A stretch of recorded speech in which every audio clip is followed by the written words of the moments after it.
Just because the basketball world is shut down doesn't mean your knowledge of the game should too. Sports Business Classroom is here to go in depth on a different area of the business of basketball each week. Coming to you live from his home office, here's your host, Beau Estes. That's right. Welcome inside my home office. I'm Beau Estes. We got another episode of the Sports Business Classroom Web Show, a special episode, in fact. It's a women's sports panel. So I'm going to be both host and student on this one. A lot to learn here and a lot to dig into. But before we get going, we want to thank those people that are helping us do these sort of things, those people that are helping us stay safe in this world. The first responders and frontline workers. And I'm talking about doctors. I'm talking about nurses. I'm talking about delivery drivers. I'm talking about the people that, do everything that puts themselves at risk so we can stay safe and hopefully get past this thing. So thank you to the first responders and the frontline workers. And also we want to say unequivocally, very clearly, Black Lives Matter. That's on behalf of, me, myself, but also Sports Business Classroom, Hall Pass.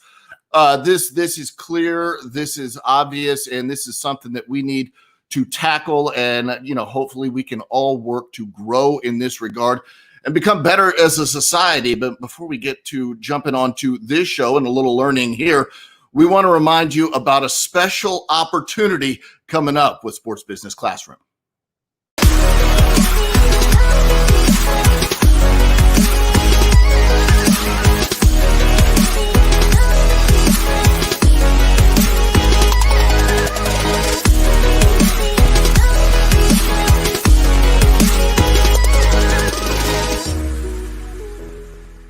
That's right. Sign up today. The virtual conference, August 10th through August 14th. Go to sportsbusinessclassroom.com/virtual-conference and get involved. We got some big names coming to this year's event. So we want you to be there as well. We're really excited about that. And we're really excited about this week's show. So let's start off with some guests. The first person I want to introduce, Lindsay Harding, and she's the former #1 overall pick in the WNBA draft. Lindsay, you must never get tired of hearing that. I know you're an assistant coach of the Sacramento Kings, but everywhere I go in life, former #1 overall pick, that's a wonderful accomplishment. I mean, it was a dream come true to play in the WNBA. I didn't expect it to go so well. but it did. That is something I'm definitely proud of. That's right. Next up, Desiree Reed-Francois. She's the athletic director at UNLV. What a background you got there. First of all, Las Vegas is where we'd love to be at this time of year. How are things going out there for you guys at UNLV? It's wonderful. Well, I say that we're all going through the same thing that everyone is, and we're just looking for ways to see if we can compete and compete safely, most importantly, and taking care of our 515 student athletes. That's right. That's a lot of responsibility. It seems like there's a lot up in the air, but it seems like we're making progress, and I congratulate you on that. Finally, on our panel, a former Sports Business Classroom student, and now, how about this, the assistant GM of the Capital City Go-Go. We're talking to Amber Nichols. Amber, how are you doing? I'm doing good.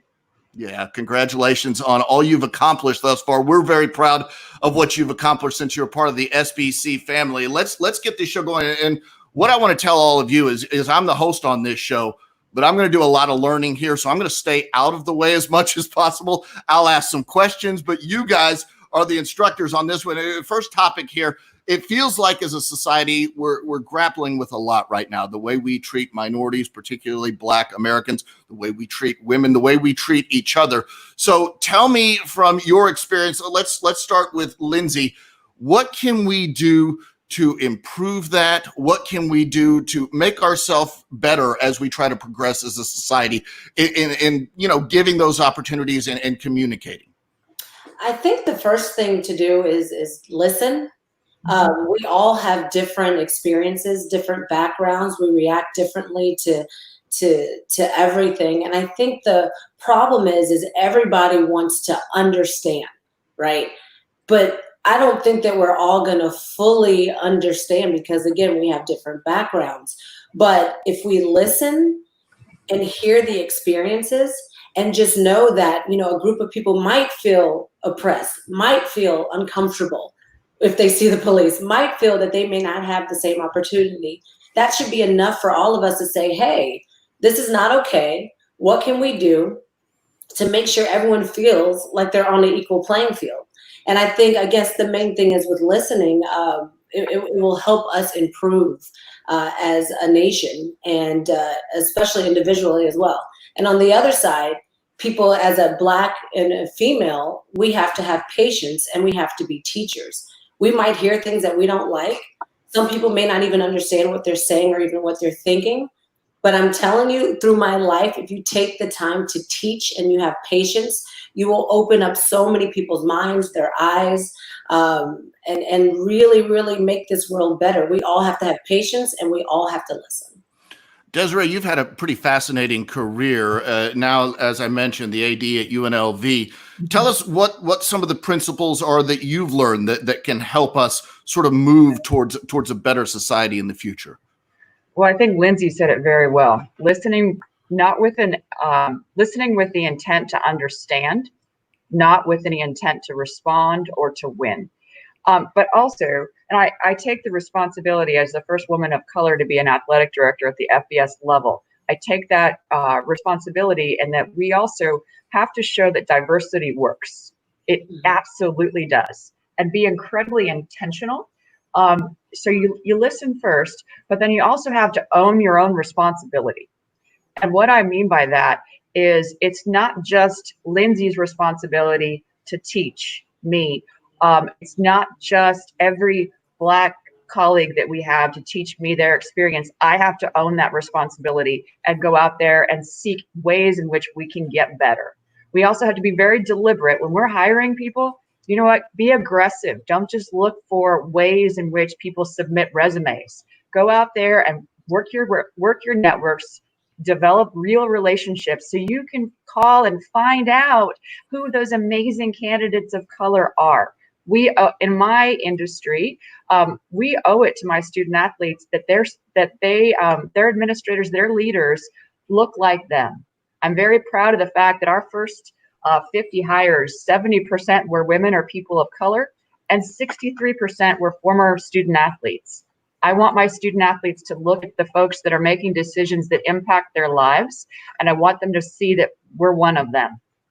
Wow, that's really an accomplishment, obviously. Amber, you're part of this younger generation. What are you seeing from your perspective as you climb the ranks? What are some of the principles that you're learning that we can all of our students, myself included, can learn from it and grow to become a little bit better at this? I think honestly, at the very base level, it's just treating people how you would want to be treated. And appreciate everyone is different, and everyone has, something to offer. My boss said to me today, diversity of thought is important, and diversity of thought comes in many different forms. And I think if we all, seek to learn and listen, as Lindsay and Desiree said, but we also, appreciate the fact that we are different and sort of celebrate that and not be judgmental of it. I think it'll just make a better environment for people of color, for people of, all different races and backgrounds. The second thing I want to get to is, and Desiree, you hit on it, 70% of your department's new hires were people of color or women. So what can employers do as they look out on the world to ensure that every single leadership opportunity is competitively available for women? What are the specific things they need to do? And you've had success at this. Set that expectation. Don't, when you're looking at searches or your staff are bringing you search pools, make sure that legitimately, and not just to check a box. We talk about diversity, inclusion, and equity, but it's also belonging. And so are you creating that environment for people to be successful? And are you, when you're out there recruiting talented people, are you looking in non-traditional spaces?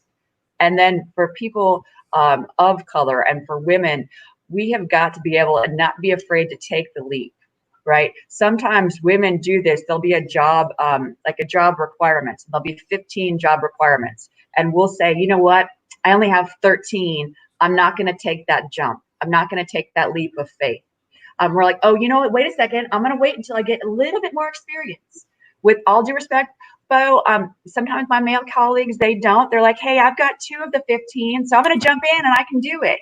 But so women, we have got to be, we've got to just take that risk and not be afraid, because there's so much talent out there. We just, as leaders, we've got to make sure that we're very intentional about looking.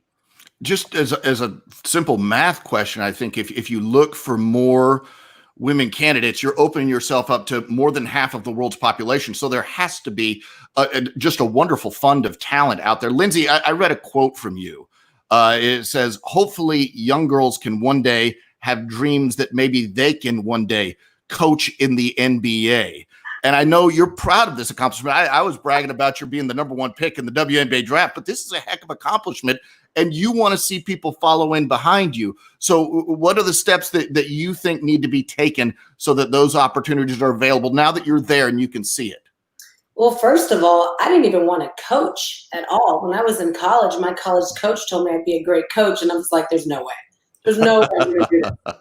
But I know people say this before, but I kind of did fall into it.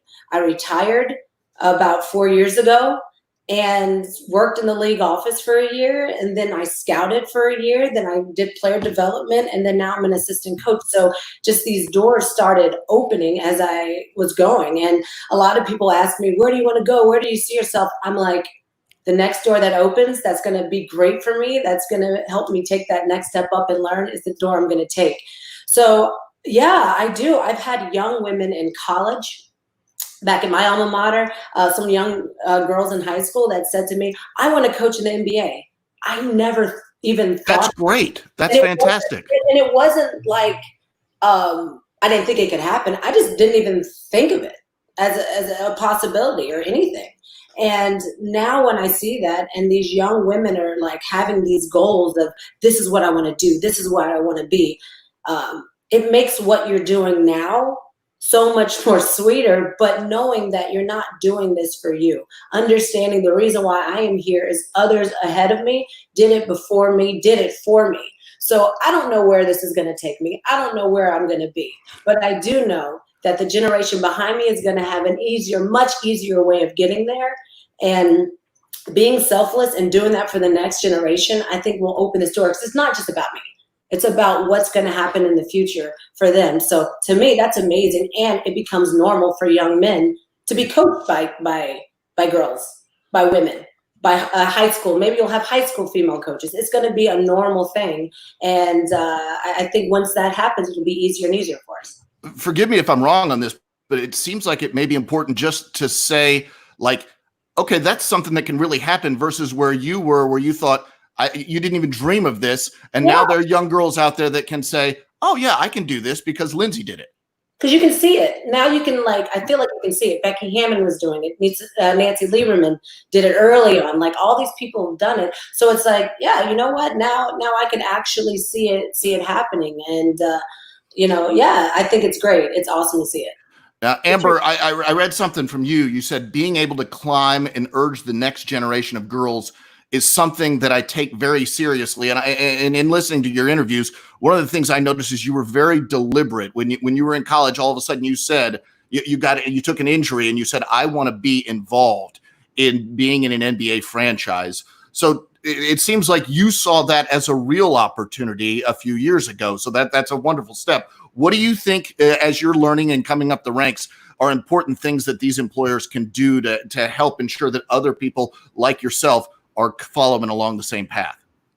To bounce off of what Desiree said, I think you can't leave any stone left unturned. And I think you have to expand, your search, because there are women out there that don't have the articles or the social media presence that are talented and can bring a lot of experience to the table as well.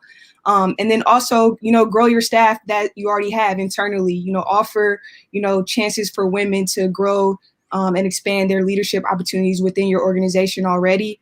And maybe, there's incentives for professional development in your organization already for, people of color and women to continue to grow. That's something that the Wizards do. They, invested in me from the time that I interned with them and the time that I returned back when they started their G League franchise. Anything that I wanted to do that I felt like I needed to equip myself as a viable candidate to keep climbing, they supported me with that and gave me the opportunity to do so. And that's something that has definitely contributed to, the growth of my career so far. And I'm very, very appreciative of that. I think one of the things maybe young students, young women would be interested in knowing is you guys have sort of made it now. You've made it to some level. Desiree, you're sitting more at the top now. You're an athletic director. What can you share with some of these young women, what the view is like from the top in 2020? Oh, goodness. Congratulations. If anything, I'm more humble now. When I was coming up, I probably, but I love what both of my colleagues and Amber said and what Lindsay said, and Lindsay providing context, but she's providing context because she's so talented and she has the character and competence to do what she's doing at a high level. And by the way, what a great hire your alma mater made, Lindsay, for the new women's basketball coach. So in terms of what people can do, I think three things: relationships, authenticity, and then lift as you rise. And what I mean by that, a lot of what no matter what the industry, but especially in athletics, relationships are critical. And so develop real, authentic relationships, not just the ones where you're going to some industry convention and you're getting a stack of business cards, but real authenticity, authentic relationships based upon service. And then know your why. People gravitate towards people who are authentic. And in order to be authentic, you have to know genuinely why you do what you do. These jobs are incredibly hard. And if you know why, they make it so much easier to withstand the what. And then my third point is really lift as you rise. Look at the talent that's coming up, and you have to do great work when you're in positions of leadership to stay there. But then you also want to make sure that you're opening the door for those that are coming along with you, and make sure that you're very intentional on that. So thank you. Lindsay, I think you've got an interesting perspective because you were a superstar, right? Let's be honest. You're the top pick, you're a star. So you're probably seeing the way people are getting treated and from a different perspective. What was that view like, and what did you see when you're playing in the WNBA and now about where women are and how women are being treated at that point? Being treated just in sports in general? Or? Yeah, and how you maybe even from when you first got drafted to now, has there been a growth? Has there been improvement? But sort of what you saw from that perspective. Well, being there when you are on top, everyone wants to know you, wants to be a part of you, wants this, and this. And for me personally, I was so focused on achieving my goal, trying to win a championship and do all of that. I think people have become more open. I think women have been more, even confident, saying, if this is what I want to do, I'm going to go and do it. I mentioned some people ahead of me, and Nancy Lieberman and Becky Hammond were saying, I'm going to do this. I'm going to coach. Jenny Busick, I'm going to do it. And they made the decisions and kind of kicked down the door. I think it's not just the people being comfortable doing it. I think it's the confidence and the courage that us women or us minorities are having and just going and doing it. So that's kind of, I guess, what I've seen. And now the generation behind me, they're really doing it. Look at the, before we talked about what was going on with Black Lives Matter, like look at the protests. All these, they're young kids out there just like pushing for what they want or what they believe in. So I'm really excited for this next generation to come after me. I feel the same way. I mean, I'm older than all of you, but I do feel the same way. I'm very, very, I guess proud is the word, right? I mean, I feel like the world, even as tough as it is right now, I'm optimistic that it's changing in a good direction eventually, as hard as things are right now. Amber, you're more in it right now, and you're coming up, and you're part of that younger generation, but you're climbing as well. What's the view like from your position for women in sports? I honestly think that, there's no ceiling for women in sports. And I think that that's something that I'm, started to get a perspective on now. One of my colleagues was just named the first general manager of the G League, the first female general manager of the G League in history. Tori Miller, she's going to be general manager for the College Park Skyhawks this coming season. And, just seeing something like that shows me that, one day there's going to be a first female, general manager of the NBA. There's going to be a first female head coach. Personally, I hope it's Lindsay, but, even, seeing her operate at sports business classroom when I was a student there, her confidence and her, ability to network with the powerhouses in the NBA was something that inspired me. And now that I'm, in the position to, contribute and be a part of the journey as well, that's something that I kind of see from my perspective is, the younger generation is hungry. There's going to be, someone younger than me that hopefully, I have a part in hiring or have a part in working with that's going to go further than me. And I think that's something that is inspiring for me to see, as well as those that are ahead of me that are going to achieve, things and goals that I have, before me. I think it's all, very celebratory. Amber, I need you to get there soon so you can hire me. Well, what's interesting, Amber, and you may not have seen it, when you said there was no ceiling, Lindsay and Desiree both smiled. You made them very happy. They're very pleased to hear that a younger generation feels that way. And that sort of leads me to where I want to go. I want to go sort of like the progress we've made versus the distance to go. So what you've seen, I know, Amber, you were mentored by Nancy Lieberman, and you guys have mentioned Nancy Lieberman. I think of athletes like Billie Jean King and sort of what they did. Lindsay, let's start with you. Let's talk about the progress you've seen maybe since you were coming out of high school until now, and what you see as, man, this is the distance we still have to go. Just looking at what I'm doing, before that, there were no women coaching in the NBA, and now there are women coaching in the NBA. So it's great. It's great. The door's kind of cracking open, and some people are coming in. You have people in management that are trying to work their way up. But there was this article, there was this big ESPN spread we all did with all the female coaches in the NBA. I think there was 10 of us or 11 that are in some kind of coaching role, celebrated. And, with one of the questions I was asked, it was, with so many women like being, coaching in the NBA. And, I kind of forgot the rest of it. I just got caught on so many women. And then I thought, and I said, well, you have 4 coaches on the front of the bench. You have 4, maybe 5, maybe 6 behind. Let's just say that there are 10 coaches times 30 teams, and we're celebrating just 10. We're not there yet. Like, although that is 10 and we're going, for me, it's inspiring to hear that, but it's like, oh, we have so much more room to go and to get there. So yeah, there's more room, but people are opening their minds. And one thing that is important when we get in these positions, when you are an athletic director, when you are an assistant coach, when you are going to be a GM of an NBA team and get these opportunities, I just feel we have to nail it. We have to really show what we can do so they can continue bringing us in and know that, this is okay for them to have the courage to do something different. We have to show that we can do these jobs and do it well. That's an interesting point, Lindsay. Like, there's almost some pressure to really nail it now because you don't feel like there's as many opportunities as there should be yet. So you feel like, man, we got to knock it out of the park right here.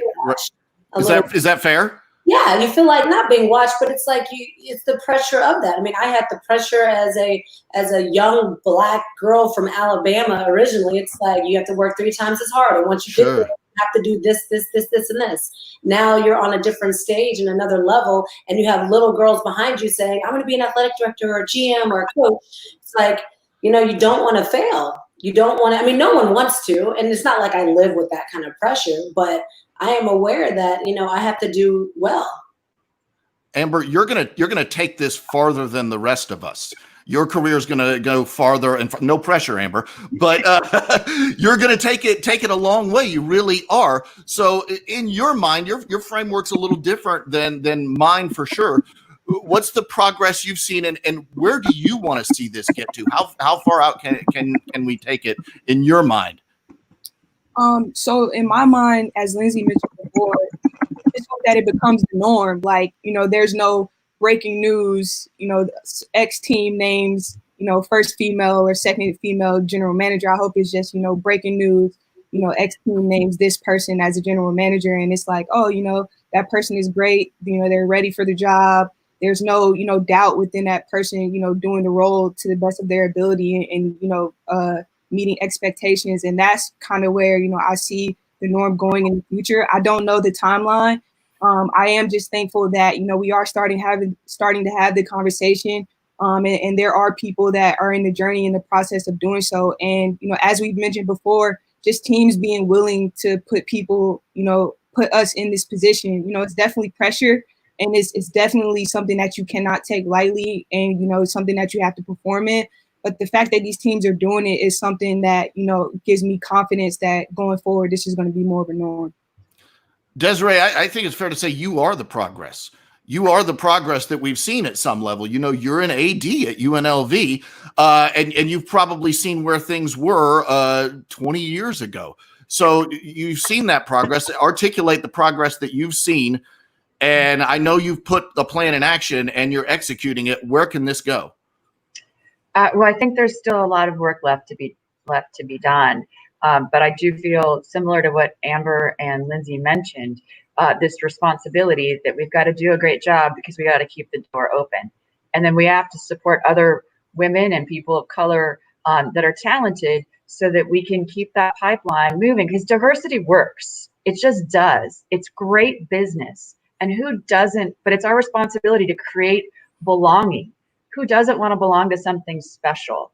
And so diversity is the right thing, but also it's great business.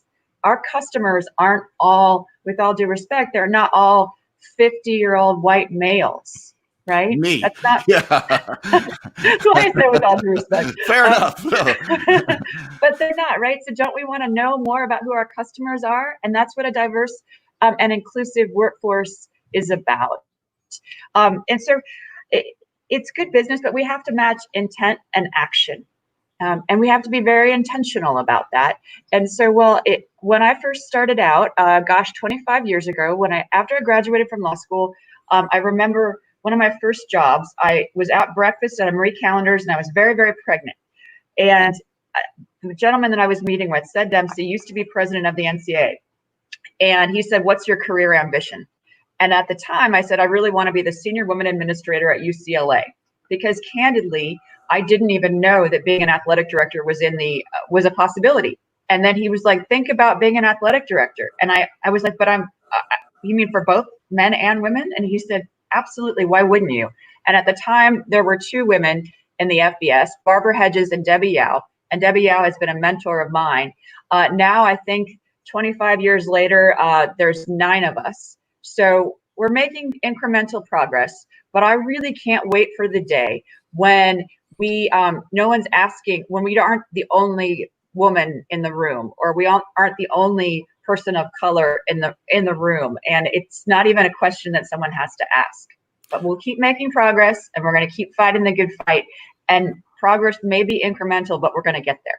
Well, one thing I hope comes out of this broadcast is that we've made 3 good friends and connections here going forward. And I think that's helpful. I tell you, I'm not going to say much on this broadcast, but I will tell you one thing of my personal experience. I work at Turner Sports. I'm an announcer with the NBA, NBA.com and NBA TV. And what I've learned at Turner Sports is it's a very progressive company.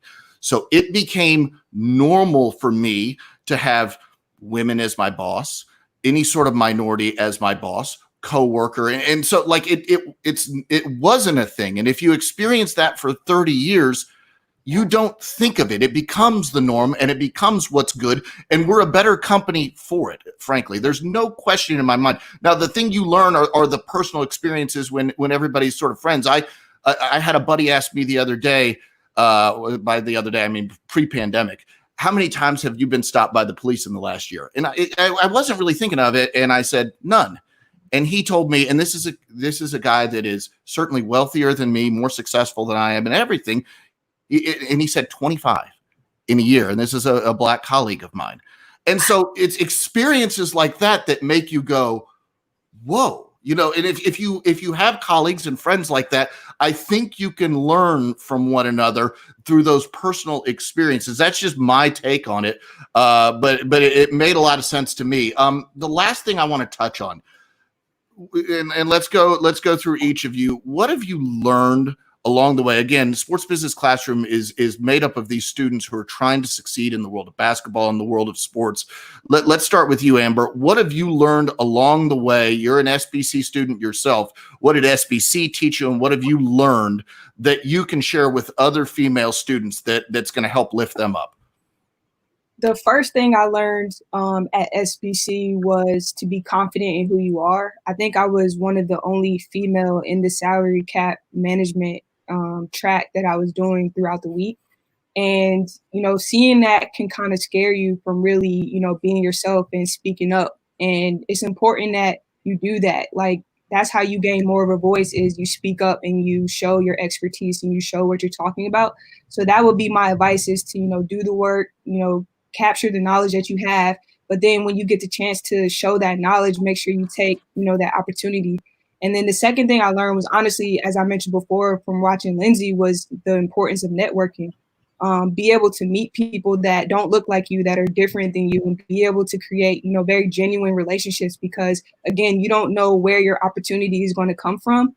And that's why it's important that, you connect with people, your coworkers, the colleagues that I had, in SBC are still friends that I chat with today. They're, some of my best friends. And along the way, as I keep, climbing, they're one of the very first to text me and say, "Hey, Amber, congratulations. I can't wait to connect with you at Summer League again." And so it kind of really built us, a very strong, friendship and relationship. And I think that's important. I think I've seen that so many times with the SBC students. They sort of have a bond like a team, frankly, like a team has, or like any team, whether it's a work team or a basketball team or whatever. Desiree, let's go to you next. Advice for students that are coming up now. What's going to make them successful? And keep in mind, we're in the time of a pandemic, so there's like almost some downtime where you can focus on other things. What's some advice that you would have for students, women in particular, right now? How can they best use their time? Sure. And I think Amber said it so well. Do great work. And it all starts, there's no shortcut to success. We've all heard that 100 times, but you have to do great work. And you also want, I guess, 3 big things. Do great work, but also make others around you better. There's not a let's get away from the scarcity mindset. There's room for all of us. And so let's try and be inclusive, but be a great teammate. And then remember, first and foremost, actually, most importantly, this is a people business. And so you have to care about people just a little bit more. You have to serve people just a little bit more. And during this time when we're isolated, we have to be that much more intentional in our actions about bringing people in. Number 1 pick. Oh, and you've got one more, Desiree. Before we go to the number 1 pick, I'm 6 feet tall, but totally uncoordinated, so I can never say I'm the number 1 pick. But one thing, write thank you notes, because people in my generation are hiring other folks like Amber, and thank you notes distinguish yourself. This is an incredibly competitive business, and thank you notes, people don't do it often enough. And a thank you text doesn't work. A thank you email doesn't work, but thank you notes distinguish you. I think that's a wonderful point. It's a practice that I developed. Somebody early in my career sent me a thank you note, and it hit me. I was just like, wow, that really, and it was handwritten as well. It was a handwritten note. Thank you and it was maybe 3 sentences, but it really hit home. I'll stop talking now, number 1 pick. What advice do you have for some of the younger women that are coming up in the ranks now, some of our students? And again, like I said, we are in a pandemic right now. What can they be doing to get themselves ahead? Well, first, there's room for everyone. What Desiree said, that's awesome. Like, it's so simple, but the teamwork and room for everyone, just having that mentality is amazing.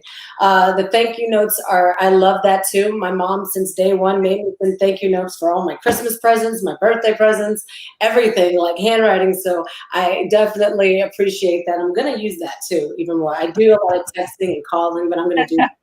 I say to women and young girls, when you're the first to do something, or one of the first or the few, you're going to just deal with some things that others won't. They're going to question certain things. You talk about number 1 pick and all of that.